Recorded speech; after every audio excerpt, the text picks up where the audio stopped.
The stars twinkled peacefully in the night sky above Montana. John Carter stood on his porch, coffee mug in hand, gazing upward. At 62, the retired Navy engineer still had the sharp eyes that had served him well during his military career. Tonight something caught his attention, a strange flicker among the stars that shouldn't be there. John took a sip of his coffee and frowned. He had been watching the skies for 40 years, and he knew when something was off. That light wasn't a satellite or the International Space Station. It moved differently, hovered in ways that human technology simply couldn't. He walked back into his barn where his life's work waited.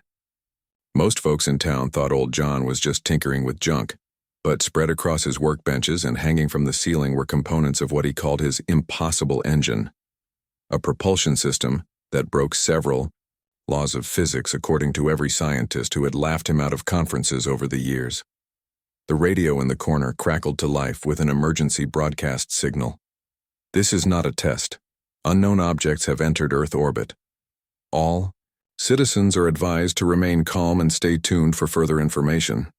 John wasn't surprised. He had suspected this day would come eventually. He picked up his secure phone, a relic from his Navy days that he had modified extensively, and dialed a number he hadn't used in years. "Right?" answered a tense female voice.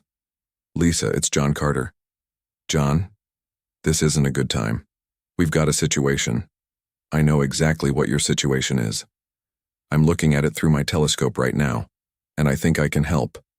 Commander." Lisa Wright stood in the chaotic Earth Defense Force Command Center. Screens around her showed the alien vessels, massive structures that dwarfed anything humans had ever built. As head of the EDF's technology division, she had spent years preparing for first contact. None of those preparations seemed adequate now. "General," called out a young officer, "we're receiving a transmission from the lead vessel." The main screen flickered to life, showing a humanoid figure with gray-blue skin and eyes that seemed too large for its narrow face.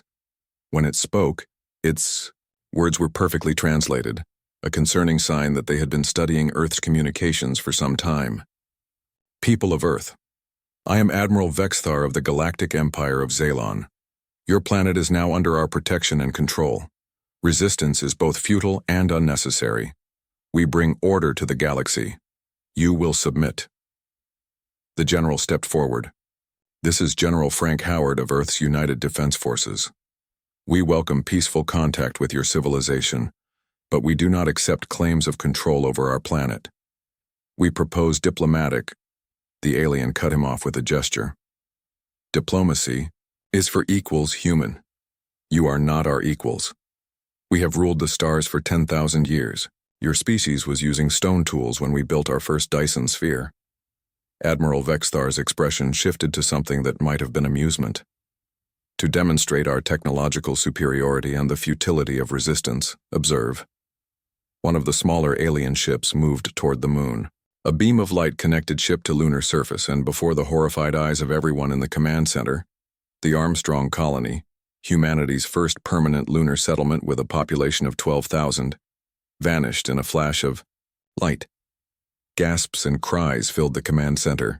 Lisa's hand tightened around her phone where John Carter still waited on the line. "You have 7 Earth days to prepare your formal surrender," said Vexthar. "After that, we will begin the process of proper integration into the Empire. Your technological achievements will be evaluated for potential value, though our preliminary scans suggest there is little of interest." The transmission ended. Lisa raised the phone back to her ear. "John, whatever you were going to say it fast. Those ships have a design flaw. I can see it clear as day in my telescope." "What are you talking about?" "Their energy systems. They're routing power through exposed conduits near their propulsion sections. It's like they never considered they'd be attacked, or they've never faced an enemy that could exploit it." Lisa frowned. "And how exactly does that help us? We don't have weapons that can reach them, let alone damage them." "But we could," John said, his voice suddenly energized. "Lisa, remember that propulsion system I was working on before I retired? The one everyone said was impossible? The one that got you laughed out of the Navy? John, we don't have time for— I built it, it works. And it does more than move a ship. The way it manipulates energy fields, it could be weaponized. It could pierce those ships right at their weak points. Lisa was silent for a moment. You're telling me you have a working prototype of a propulsion system that defies known physics, and it could be turned into a weapon against an alien fleet? Not a prototype, a completed system.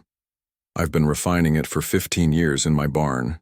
And yes, with the right resources, we could build a ship around it in days.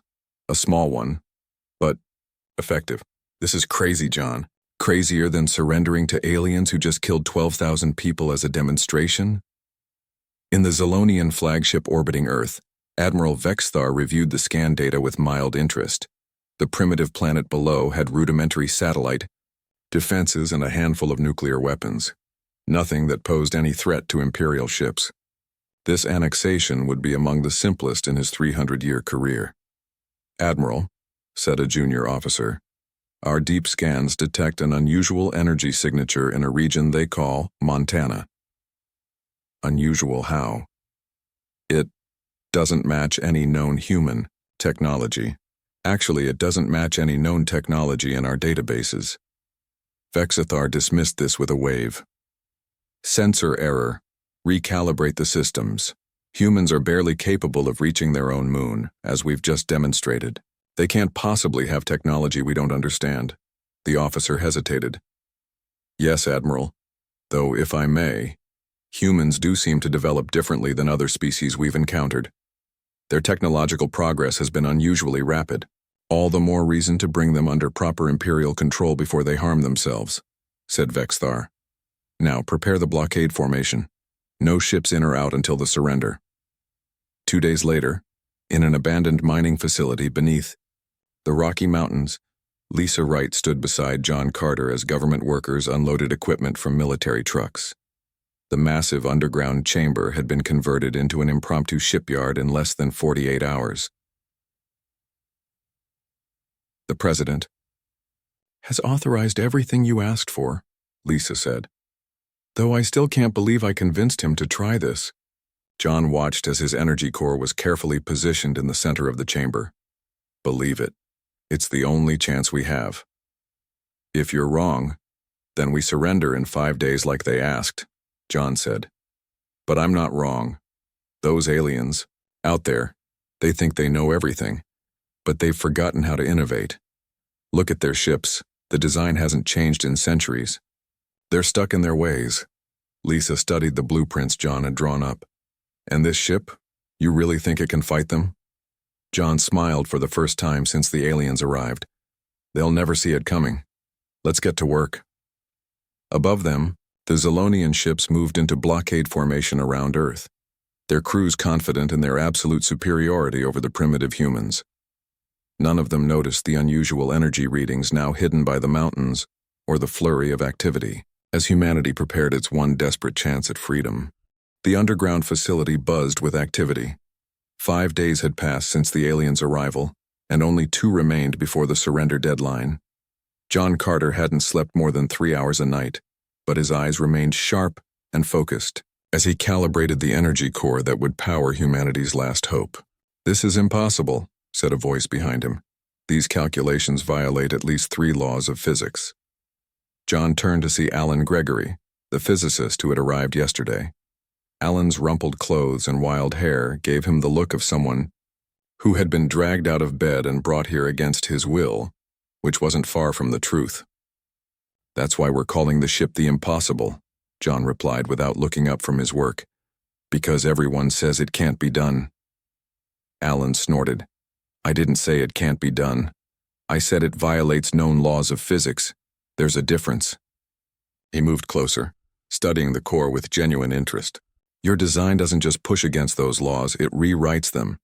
If this works, it works, John said firmly. I've tested every component, just not all together, and not at this scale.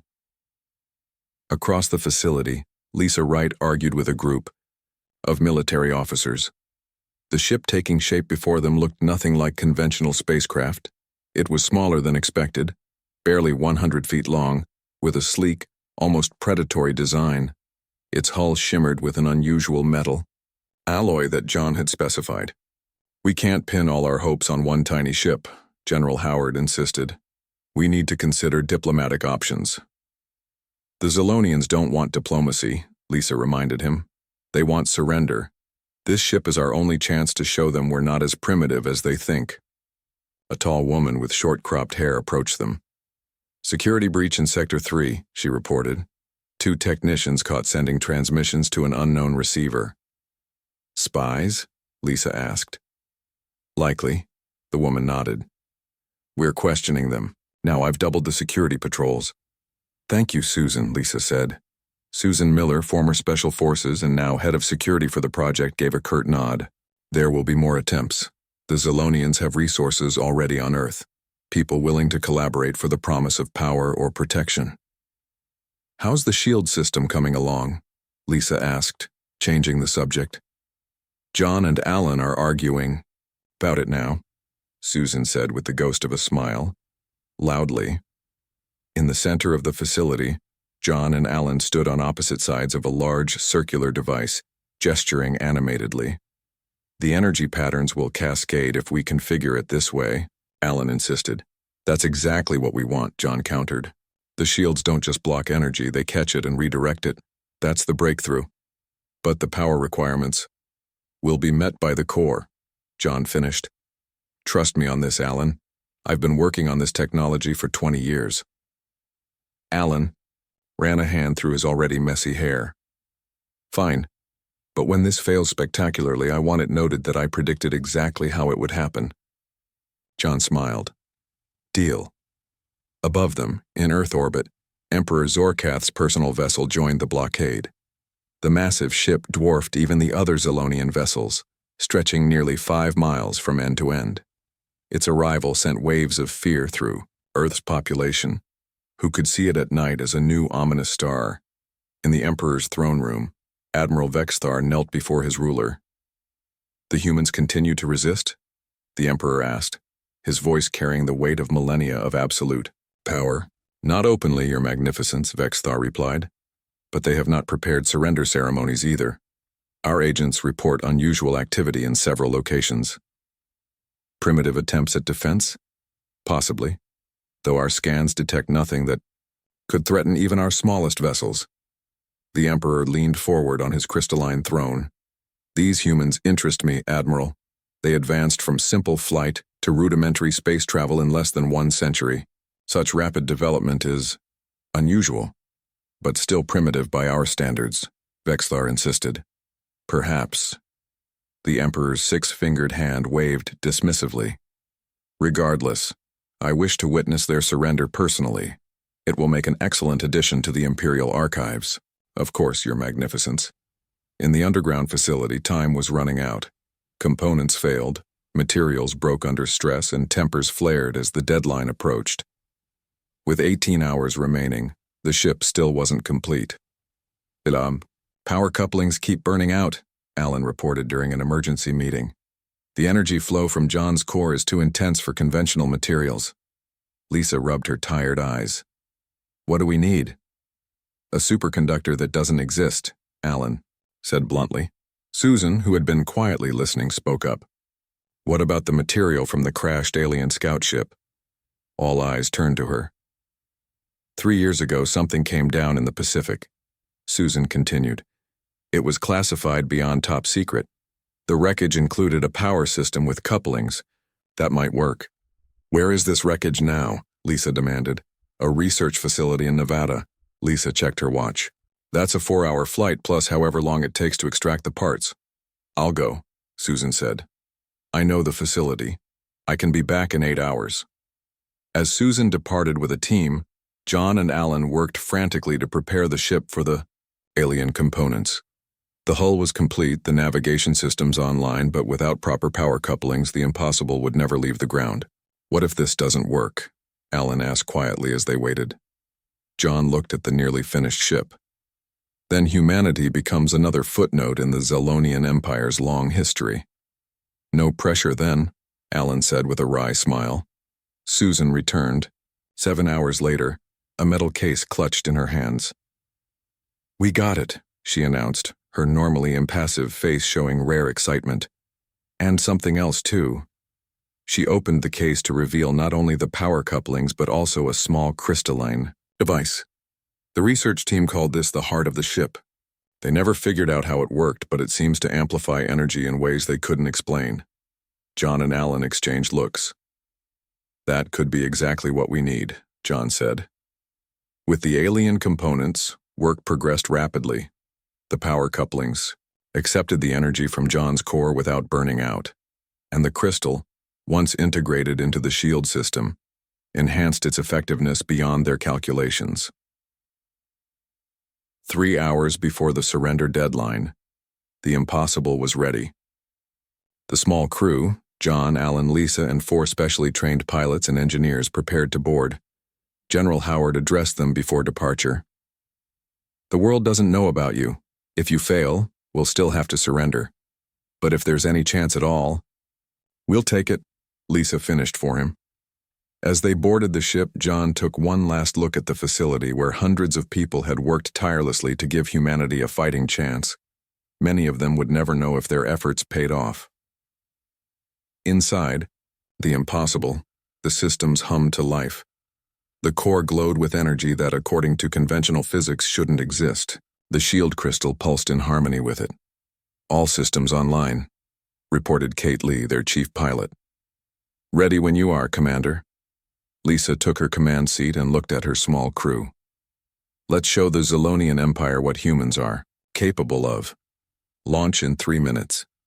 In orbit, Emperor Zorkath prepared for the surrender ceremony, unaware that beneath the Rocky Mountains, humanity's impossible hope was about to take flight. The mountain above them split open as hidden doors slid apart. The impossible rose silently into the night sky, its unusual hull absorbing light rather than reflecting it. To any observers, it would appear as nothing more than a moving shadow. Lisa sat in the command chair, her hands gripping the armrests tightly. Around her, the small crew worked at their stations with intense focus. Kate piloted with delicate precision, keeping the ship's ascent smooth despite its experimental nature. Status of the global distraction? Lisa asked. Beginning now, replied Eric Ross, their communications officer. All Earth militaries are launching missiles, satellites, and decoys. The Zolonians will have their hands full for a few minutes. On screens around the bridge, they watched as hundreds of objects launched. From Earth's surface, none posed any actual threat to the alien vessels, but they created a chaotic pattern of movement and energy signatures that masked the impossible's departure. Approaching upper atmosphere, Kate reported. Zolonian fleet still unaware of our presence. John and Alan monitored the ship's core from the engineering section. The energy readings exceeded their predictions, pulsing with a blue-white glow that cast eerie shadows. The crystal is amplifying the core's output by 30%, Alan said with a hint of awe in his voice. This shouldn't be possible. And yet here we are, John replied, making a minor adjustment to the power flow. The shield system is ready for testing whenever we need it. The impossible cleared Earth's atmosphere and accelerated toward the outer edges of the blockade. Their plan was simple but dangerous. Slip past the smaller patrol ships, approach the Emperor's flagship, and demonstrate their capabilities in a way that would force the Zolonians to reconsider their dismissal of human technology. Patrol ship? At 2 o'clock, Kate warned. They're changing course. I think they've spotted us. Lisa leaned forward. Time to see if our invisibility works as well in space as it did in testing.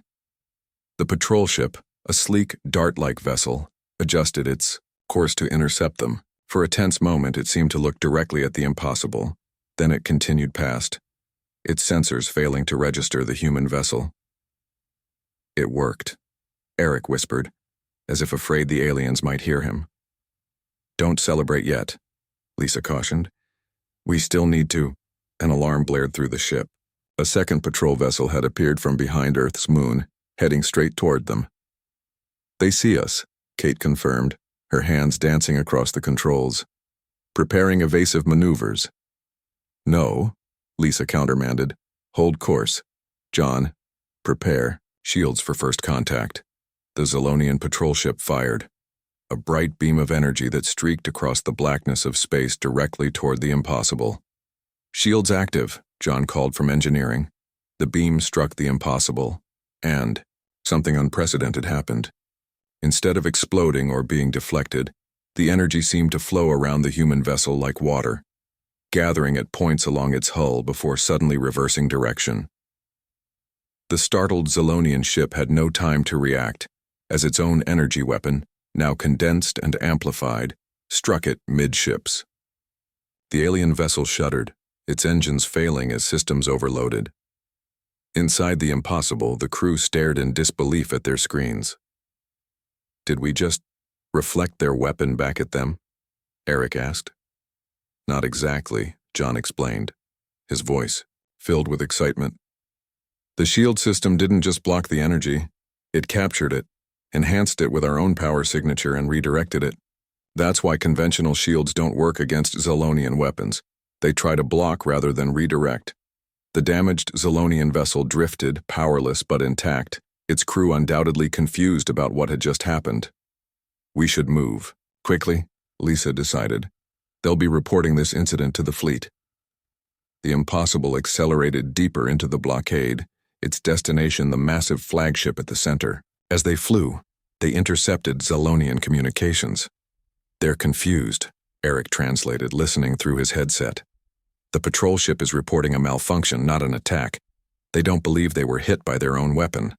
They can't conceive of the possibility, Alan observed. Their technology hasn't fundamentally changed in centuries. The idea that someone could turn their weapons against them this way is outside their experience. On the Emperor's flagship, Science Director Kelvac studied the readings from the disabled patrol ship with growing concern.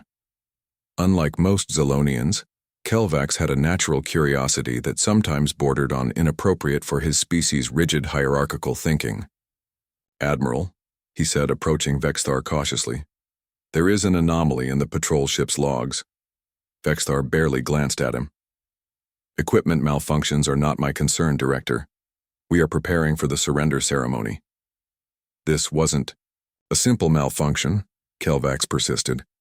The energy signature that disabled the ship matches our own weapons, but with an unusual modulation that our databases cannot identify. This caught the Admiral's attention. Impossible, no species in the galaxy can modify our energy weapons. And yet, the evidence suggests otherwise. Kelvax displayed the readings on a holographic screen. Something intercepted, altered, and redirected the patrol ship's beam. Vexthar frowned. The humans? Absurd. Their most advanced weapons are primitive nuclear devices. Perhaps we have underestimated them, Kelvax suggested. Before the Admiral could respond, another officer interrupted. Admiral, we're detecting an unusual object moving through Sector 7 of the blockade. It's small, approximately 100 feet in length, but our sensors cannot lock onto it properly. Visual confirmation? Attempting now, sir. A screen. Activated, showing a starfield with ships of the blockade visible. For a moment, nothing seemed amiss. Then a shadow moved between two Zolonian cruisers, visible only as a distortion against the stars. What is that? Vexthar demanded. Unknown. Sir, it doesn't match any configuration in our records. Kelvax studied the readings with growing excitement. Fascinating. It appears to absorb scanner beams rather than reflecting them. I've never seen anything like it. The Emperor, who had been silently observing from his throne, spoke. Is it a threat? A heavy silence fell over the bridge. No one had considered that the Emperor might be concerned. No, Your Magnificence, Vexthar assured quickly. Whatever it is, it's tiny compared to even our smallest warships. If it's human-made, it poses no threat to Imperial forces. The Emperor's 6 eyes narrowed slightly. Then why can we barely detect it, Admiral? Why did it disable one of our patrol ships? Could it be that these humans are not quite as primitive as your report suggested? Vexithar had no answer. I want that vessel captured, the Emperor ordered. Bring it to me intact, with its crew alive. I wish to see this human technology for myself. Aboard the Impossible, Lisa and her crew were unaware that they had caught the Emperor's personal attention. They continued their approach, evading the increasingly alert Zolonian ships. We're being scanned constantly now, John reported. Our absorption field is holding, but they know something's out here. Time to make ourselves known, Lisa decided. Kate set course directly for the flagship, maximum speed. Are you sure? Kate asked, her hands hesitating over the controls. Lisa nodded firmly. They need to see what we're capable of. It's the only way to change their minds about humanity. The Impossible's engines flared to life with impossible energy, and the small human ship shot toward the heart of the Zilonian fleet, like a bullet. The Impossible streaked through space, no longer hiding its presence. Zilonian ships scrambled to intercept the small human vessel, their commanders confused by its size and speed. All weapons lock on the human ship, Admiral Vexthar ordered, from the flagship bridge. Capture if possible, destroy if necessary. The Admiral watched with growing concern as the tiny vessel evaded his fleet's coordinated attacks with ease. It moved in ways that defied conventional spaceflight, changing direction instantly without the turning radius that all ships should require. Impossible, he muttered, not realizing he was echoing the ship's name. Lisa gripped her command chair as Kate executed another impossible maneuver, spinning the ship between two Zilonian cruisers that nearly fired on each other. Status report, Lisa called out. Shields holding at 90%, John replied from engineering. The crystal is performing beyond expectations, but there's a catch. It's getting hotter with each energy absorption. We can't keep this up forever. Eric monitored the communications channels. They're completely confused. Half their commanders think we're using some kind of holographic trickery. The other half are arguing about which empire sent us. They still don't believe we're human, Alan added with a slight smile. Their rigid thinking works in our favor. A massive energy beam lanced out from a Zilonian battleship, larger than any they had encountered so far. Kate tried to evade, but the beam was too wide. Brace for impact, Lisa shouted.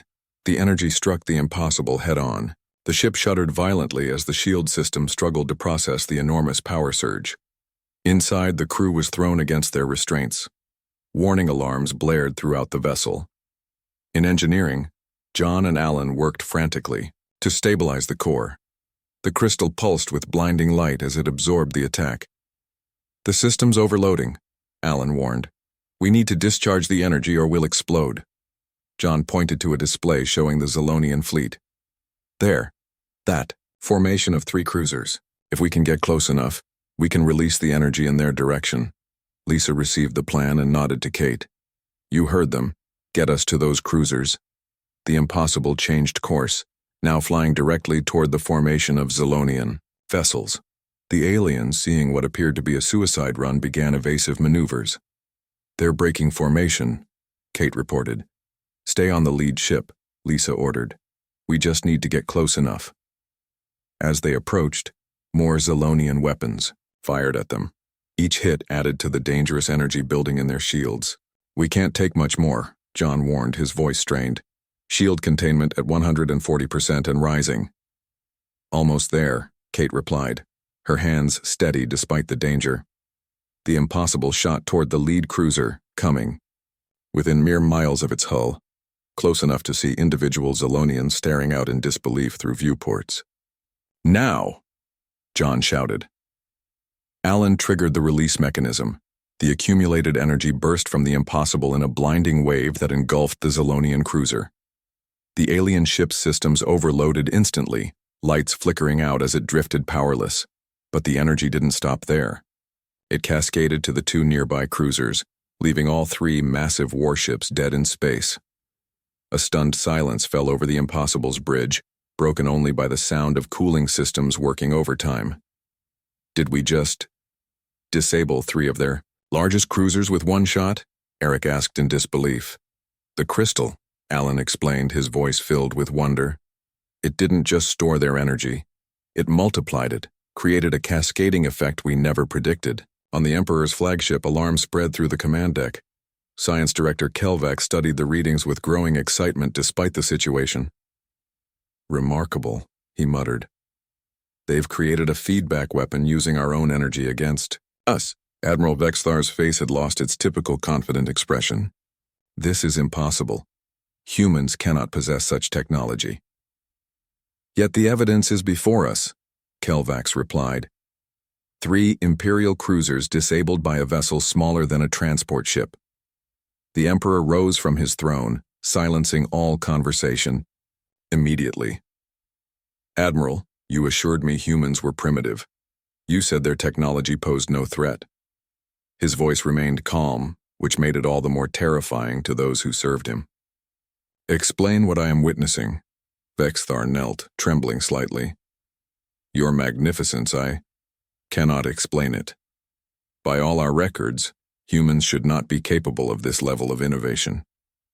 Perhaps, the Emperor said, moving to the main view screen, our records are incomplete.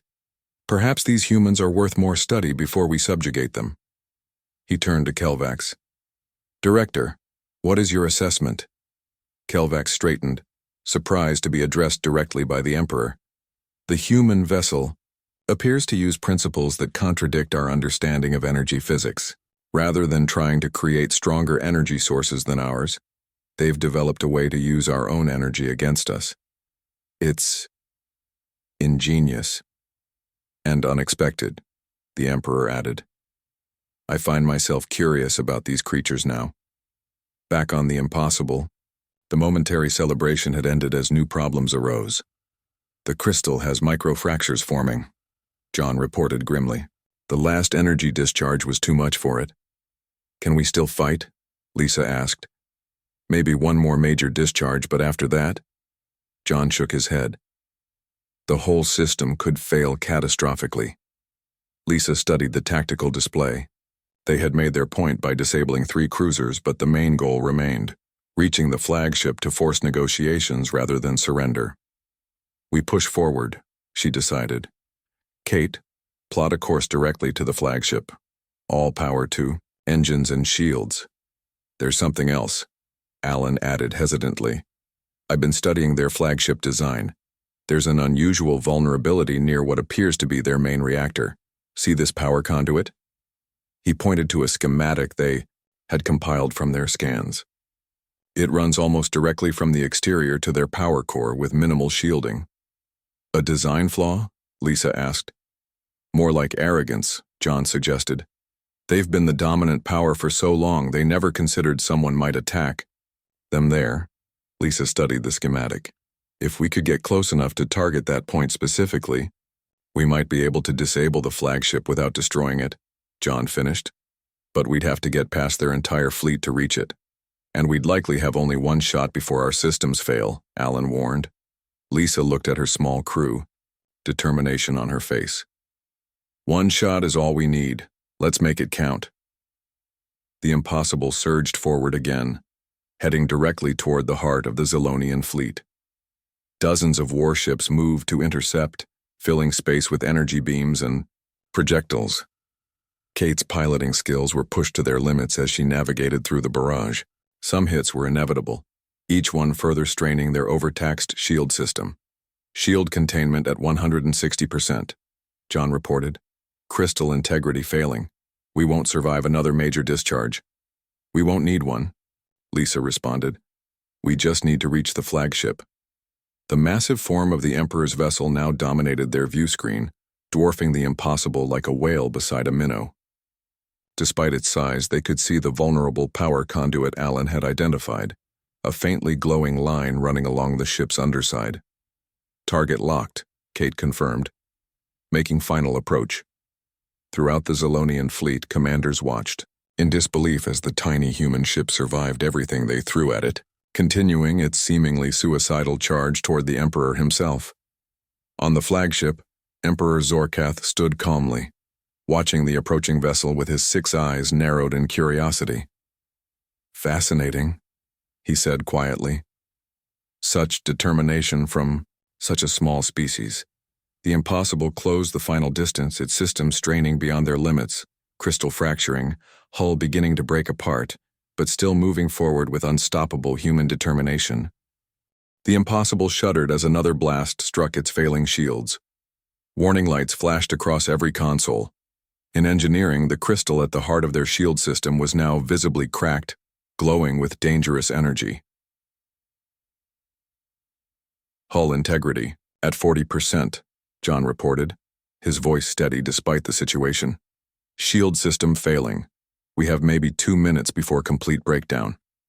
Lisa nodded grimly. That's all we need. Kate, status on the approach? Kate's hands danced across her controls. Final approach vector locked in. 60 seconds to contact with the flagship's power conduit. On the main screen, the enormous Selonian flagship loomed larger with each passing second. The vulnerable power conduit was now clearly visible, a pulsing blue line running along the underside of the massive vessel. All remaining power to forward. Shields and engines, Lisa ordered. We get one shot at this. Alan studied the readings from the crystal. The fractures are accelerating. When it fails, the energy release could be catastrophic. Then we'll use that too, John said suddenly. If we can control the crystal's failure and direct that energy toward their power conduit. Alan's eyes widened as he understood. It could amplify our impact exponentially, but timing would be critical and we'd have no way to shield ourselves from the backlash. Options for protecting the crew? Lisa asked. John and Alan exchanged looks. The escape pod, John suggested. It's small, but it could hold everyone except whoever stays to pilot the ship and manage the crystal release, Lisa finished. She looked around at her crew. I'll stay. Commander, no, Eric protested. That's an order, Lisa said firmly. The rest of you get to the escape pod. I'll complete the approach and trigger the release. I'm staying too, John said. You'll need me to manage the crystal collapse. I built this system, I should be the one to use it. Before anyone could argue further, a massive blast rocked the ship. The lights flickered and alarms blared louder. Direct hit to our engines, Kate reported. We're losing power. Go now, Lisa commanded. Everyone but John to the escape pod. Alan hesitated, then nodded. The pod has a stealth system similar to our hull. It should get you clear before they detect it. As the others rushed to the escape pod, John moved to the engineering station on the bridge. 30 seconds to contact, crystal integrity at critical levels. Lisa took manual control of the ship. Let's make this count. On the Emperor's flagship, Admiral Vexthar watched in growing horror as the human vessel continued its approach despite the devastating barrage it had endured. It should have been destroyed 10 times over, he whispered. Science Director Kelvac stood beside him, fascination overriding his fear. Their shield technology is unlike anything we've encountered. It's still absorbing and redirecting energy, even as it fails. The Emperor watched silently from his throne, his ancient eyes narrowed in calculation. They're targeting the main power conduit, an officer reported suddenly. Impact in 20 seconds. All weapons focus fire, Vexthar ordered, desperately. Stop that ship at all costs. The space between the vessels lit up with energy beams as every available weapon targeted the approaching impossible. Some missed, but many struck the small ship directly. Its hull began to break apart, pieces tearing away into space. Inside, Lisa and John held on as the ship shook violently around them. Systems failed in cascades of sparks and smoke. 10 seconds to impact, John reported through gritted teeth. Crystal containment failing. Ready to trigger manual release on my mark, Lisa replied, her hands steady on the controls despite the chaos. The impossible closed the final distance, now more a collection of failing parts than a proper ship. Its core glowed blindingly bright as the fractured crystal struggled to contain the enormous energy it had absorbed. 5 seconds, John counted. 4, 3. Brace yourself, Lisa said. 2, 1. Now, Lisa shouted. John triggered the release just as Lisa drove the remains of the impossible directly into the flagship's vulnerable power conduit. The crystal shattered completely, releasing all its stored energy in a focused wave. The effect was immediate and spectacular. The power conduit ruptured, creating a chain reaction that spread throughout the flagship's systems. Emergency force fields activated automatically, containing the worst of the explosion but not before massive damage had been done. The Emperor's throne room shook violently, Lights failed, replaced by emergency illumination. Officers were thrown from their stations as gravity briefly fluctuated. "Status report," Vexthar demanded as he pulled himself back to his feet. "Main power offline. Secondary systems failing. Weapons disabled. Engines non-responsive," an officer reported in a shaking voice. "The human ship, it's embedded in our hull." "Impossible," Vexthar whispered, the word taking on new meaning. In what remained of the Impossible's bridge, Lisa regained consciousness. The ship had punched through the Zolonian hull, carrying them deep into the flagship structure. Emergency force fields contained the breach, keeping her alive despite the devastating impact. She turned to find John still at his station, bleeding but conscious. "Did we do it?" she asked. John checked a flickering display. "Their main power grid is offline. Secondary systems failing. We did it." Lisa tried to stand but found her leg injured. "The others?" "Escape pod launched successfully," John confirmed. "They should be clear by now." A sound drew their attention, a doorway forming in the Zolonian hull as emergency systems created a secure passage. Through it stepped several Zolonian guards, followed by a tall figure that could only be the Emperor himself. His 6 eyes studied the humans with ancient curiosity. "So," the Emperor said in perfect English, "these are the creatures that have managed what no species has done in 10,000 years. Damage my flagship." Lisa straightened as best she could, facing the alien ruler directly. "We didn't come to start a war. We came to show you that humans aren't the primitives you thought we were." "That," said the Emperor, "has been demonstrated quite effectively." He gestured to the destruction around them. "Your tiny vessel has disabled my flagship, your shield. Technology defies our understanding of physics. And your courage," he paused, "is noteworthy." Science Director Kelvax stepped forward, unable to contain his curiosity. "How did you develop such technology? Our scans indicated your species had barely mastered basic spaceflight." John smiled through his pain. "We innovate. We try new approaches. We don't just follow the same paths that have been used for thousands of years. While we perfect what is already known," Kelvax realized aloud. The Emperor studied them silently for a long moment. "In 10,000 years of expansion, the Empire has encountered many species. Most surrender immediately. Some fight briefly, before accepting the inevitable. None have ever damaged the Imperial flagship." He turned to Admiral Vexthar. "Admiral, it appears your assessment of humanity was incomplete." Vexthar lowered his head in shame. "The surrender deadline has passed," the Emperor continued, turning back to Lisa and John. "And yet Earth has not surrendered. Instead, it has sent you, in a ship that should not exist, to deliver a different message." "We won't surrender," Lisa said firmly. "Not now, not ever. Humanity will fight with everything we have, with technologies you've never imagined, for as long as it takes." The Emperor's expression was unreadable. "Then perhaps surrender is not the appropriate option for your species." He straightened to his full height. "I hereby rescind the Empire's demand for Earth's surrender. Instead, I offer recognition of Earth as an independent power within this sector." Lisa and John exchanged stunned looks. "The Empire does not make this offer lightly," the Emperor continued.